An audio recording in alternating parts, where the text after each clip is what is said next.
আকাশবাণী কলকাতা সমীক্ষা। আজকের শিরোনাম উদাসীনতায় বিপন্ন সরোবর। লিখেছেন সুমন মুখোপাধ্যায়।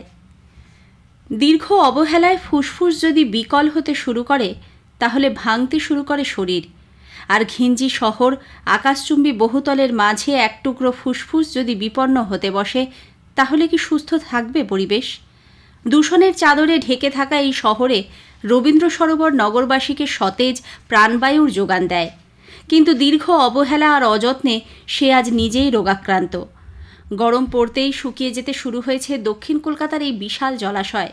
দূষিত হয়েছে জল, বিপন্ন জলাশয়ের জলজ প্রাণীরাও। সব মিলিয়ে বাস্তুতন্ত্রের ভারসাম্য নষ্ট হতে বসেছে। একদিকে তীব্র গরমে যেমন জলাশয়ে কার্যত চড়া পড়ে যায়, তেমনি একটু ভারী বৃষ্টিতেই জলাশয়ের জল উপচে পড়ে। কারণ দীর্ঘদিন পলি পাঁক না তোলায় সরোবরের জল ধারণ ক্ষমতা কমেছে।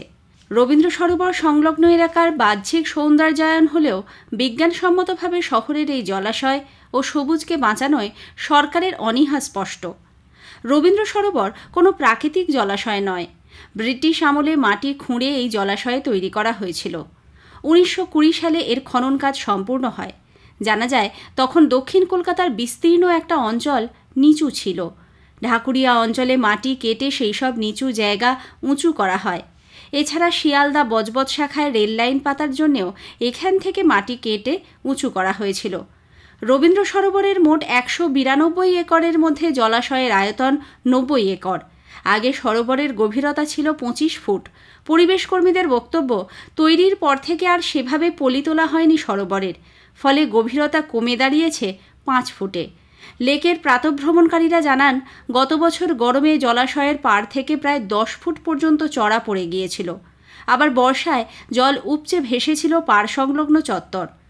পরিবেশ কর্মীদের মতে গরমে জলাশয় শুকিয়ে যাওয়ার প্রধান কারণ বছরের পর বছর পলি পাঁক না তোলা। জলে পড়ে থাকা বিভিন্ন ধাতব ও অন্যান্য সামগ্রী সূর্যের তাপ শুষে জল দ্রুত গরম ও বাষ্পীভূত করছে। জলে দ্রবীভূত অক্সিজেনের পরিমাণও কমে যাচ্ছে। মারা যাচ্ছে মাছ ও অন্যান্য জলজ প্রাণী। পাড় বাঁধিয়ে দেওয়ার ফলে জলের জীববৈচিত্র্য নষ্ট হতে বসেছে। কিছু জায়গায় কচুরিপানা জমেছে, সেগুলিও দ্রুত জল শোষণ করে নেয়। এছাড়া বহুতলে ঘেরা এই অঞ্চলে এমনিতেই ভূগর্ভস্থ জলস্তর দীর্ঘদিন ধরে কমছে বলে সতর্ক করছেন পরিবেশ কর্মীরা। ভূগর্ভের জলস্তর কমে যাওয়ায় সরোবরের জল চুঁইয়ে মাটির তলায় চলে যাচ্ছে। সরোবরের জলস্তর কমার এটিও অন্যতম কারণ বলে মত বিশেষজ্ঞদের। প্রবীণ প্রাতঃভ্রমণকারীরা বলেন, এই লেকের সঙ্গে আদিগঙ্গার সংযোগ ছিল একটা সময়, ফলে জোয়ারে সরোবরের জল বাড়ত। সংস্কারের অভাবে সেই সংযোগ ব্যবস্থা এখন আর নেই। তবে মাটির অনেকটা গভীরে জলবাহী স্তরের মাধ্যমে আদিগঙ্গার সঙ্গে রবীন্দ্র সরোবরের সংযোগ রয়েছে। এর ফলে জল কমে গেলে আদিগঙ্গা সরোবর থেকে জল টেনে নিচ্ছে। কেন্দ্রীয় সরকারের জাতীয় হ্রদ সংরক্ষণ কর্মসূচির আওতায় রয়েছে রবীন্দ্র সরোবর।